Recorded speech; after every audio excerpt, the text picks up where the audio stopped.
Hello and welcome everybody. This is Adam from Miller's Custom Guitars. We are back at Papa's house and today we're going to check out this really cool Harley Benton PRS style guitar. Stick around.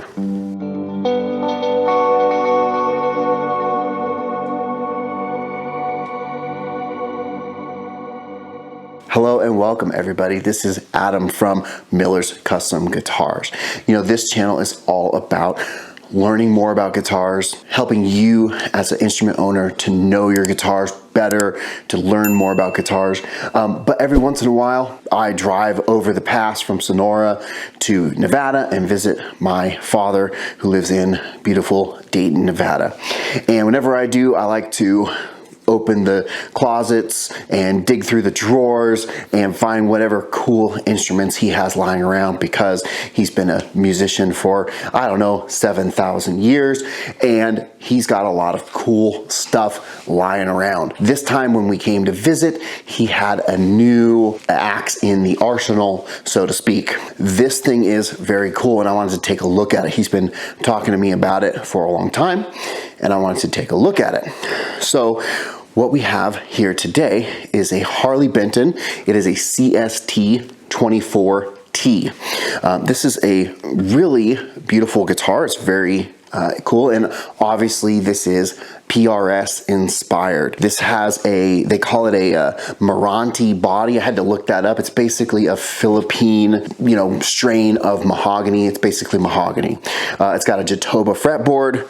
It's got 24 frets, what's cool, and they're stainless steel frets. That is awesome. The frets feel great. When I was playing it, I felt like the radius was really flat, and I looked up the specs and they're all in metric. It said it had a 350 millimeter fretboard radius. When I did the conversion, it actually was like 13 3/4, so just under 14-inch radius, so it actually isn't that flat. It must have been in my head. The scale is 25-inch scale, if you're interested in that kind of thing, somewhere between a Fender and a Gibson scale, which is spot on for a PRS. It's got a Wilkinson tremolo, it's got a steel blocks, it's got a push-pull, it comes with Alnico 5 humbuckers, a 3-way toggle. It's got a beautiful flamed top. It's probably a veneer, but it does have a maple cap on it. It may not be a veneer, I don't know. It looks great. It's very beautiful. It's got binding. It's pretty light. It plays and feels great. The one thing my dad thought when he played this guitar is that the pickups were very hot for him, for the style of music he plays. So he decided to swap the pickups out and he ordered some Lindy Fralin Unbuckers. He liked, because of the coil splitting, he wanted something that went from the humbucking sound to much more authentic single coil sound, which is what those Lindy Fralins are known for. And so that's what we have in here, is the Lindy Fralin Unbuckers. I'll put a link in the description for you to go check those out. There's not affiliate links, but if you want to check those out, you can just check those out. They're really cool. I've been a fan of Lindy Fralin pickups for 20 years. I've had them in a number of guitars. But I'm going to give you some sounds. I'm playing through my dad's Marshall Origin 50. We checked that out the last time I was here. You can I'll put a link in the description to that video. I just have this on the middle gain setting right now. I have kind of the gain pretty high. But yeah, this is just some sounds we got here today, and I'll just walk through some of the sounds. One thing I found, and I'm gonna not really touch it, one thing I found is that the tremolo on this particular guitar is not dialed in very well. When I played it with the tremolo, it went out of tune, so we're gonna not use the tremolo very much, but we'll see how that goes, okay? So here is some sounds. We'll start on the neck pickup, and here we go.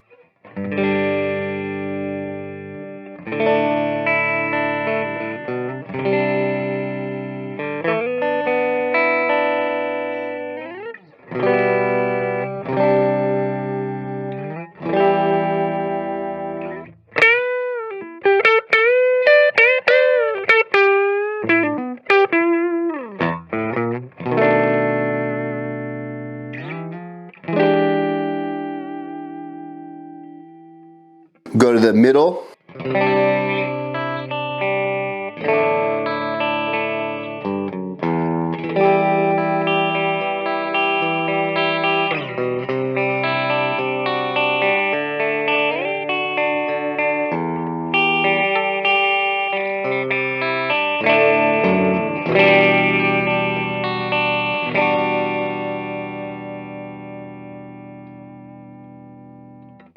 bridge pickup.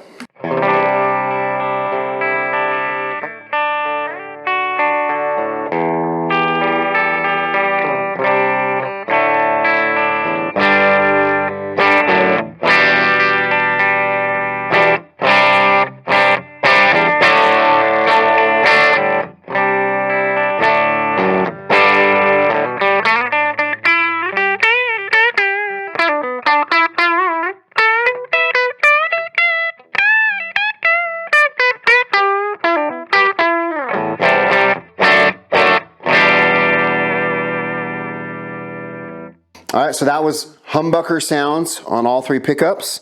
We'll go back through, I'll start at the neck again and I'll try single coil sounds. So we'll coil tap.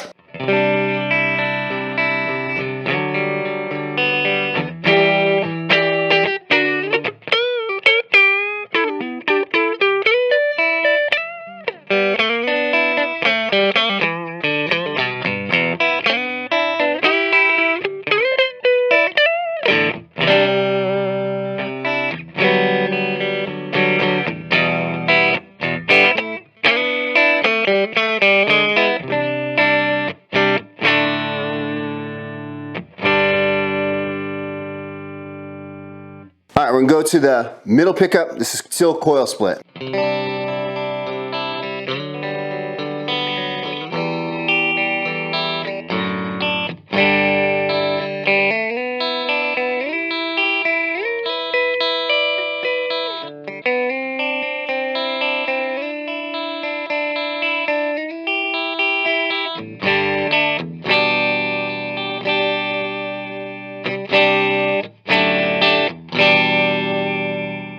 All right, and we'll go to the bridge. This is still coil split.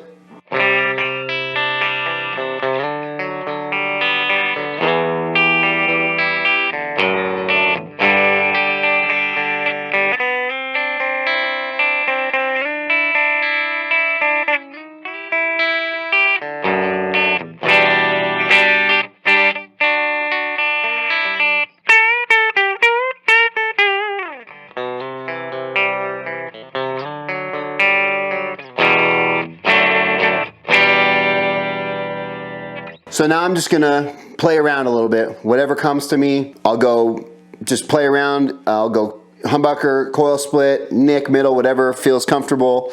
And I might affect the settings on the amp, and we'll just see what comes around. So I'll go back to the neck with the humbucker sound.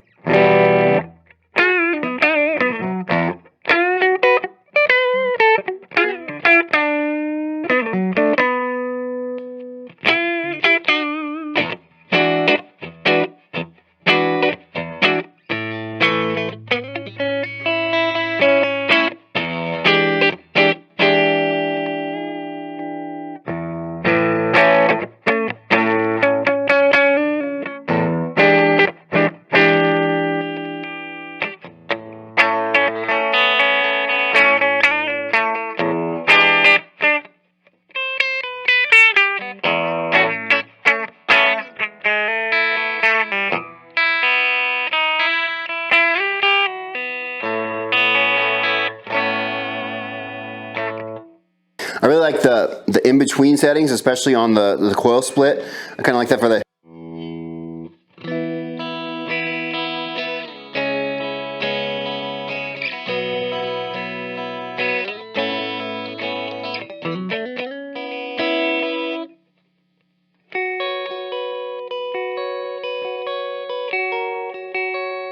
I just really like that, the chimey of the middle pickup with the coil split. I really like that chiminess of it. This is something my dad and I say a lot, which is, he says, that's like a sound you would use, but I would never use.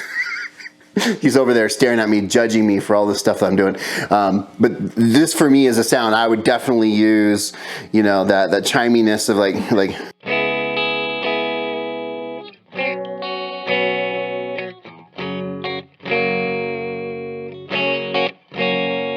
Yeah, I really like that. Yeah, the bridge pickup, I feel, is, you know, he's something he said while we've been talking on the phone is really bright, has lots of sparkle and top end.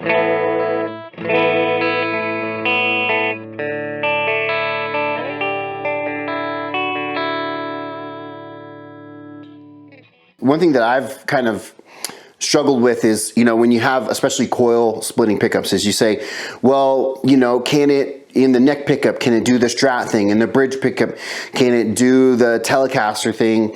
And one thing I've tried to embrace lately is just to let the guitar be its own instrument. And, you know, it's like, in the bridge pickup, can it do the Telecaster twang if you coil split? Well, let's try it, you know, like.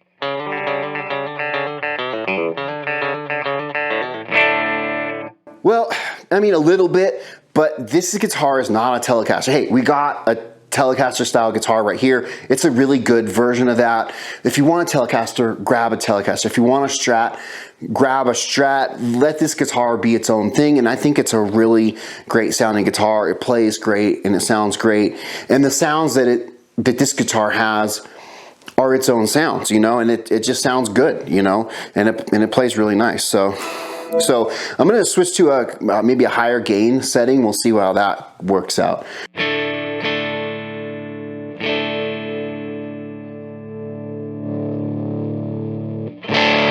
Yeah, there we go. Okay, so I flipped over to the low wattage mode on the amp, and I cranked the master output. So we're definitely distorting the output tubes now. It's probably gonna clip my microphone, but that's what it is. So let's try this. So we're going to the neck pickup.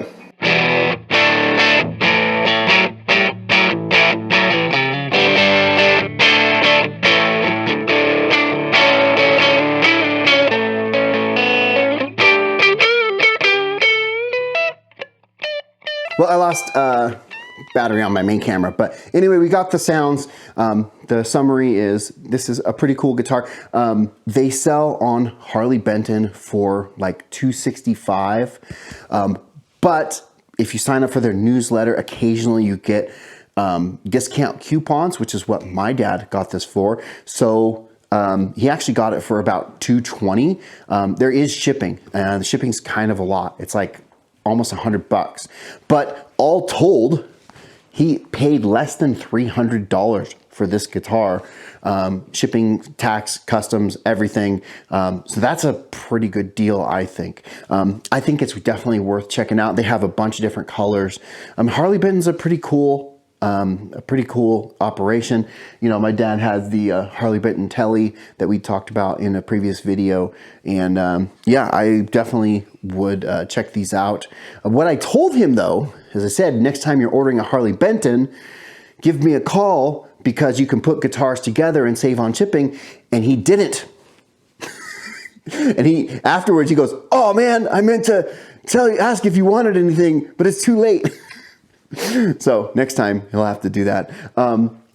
So a couple things on this guitar that I would take a look at is I would take a look at the nut and see if that is dialed in properly, because the tremolo is basically unusable. You touch it and it goes out of tune.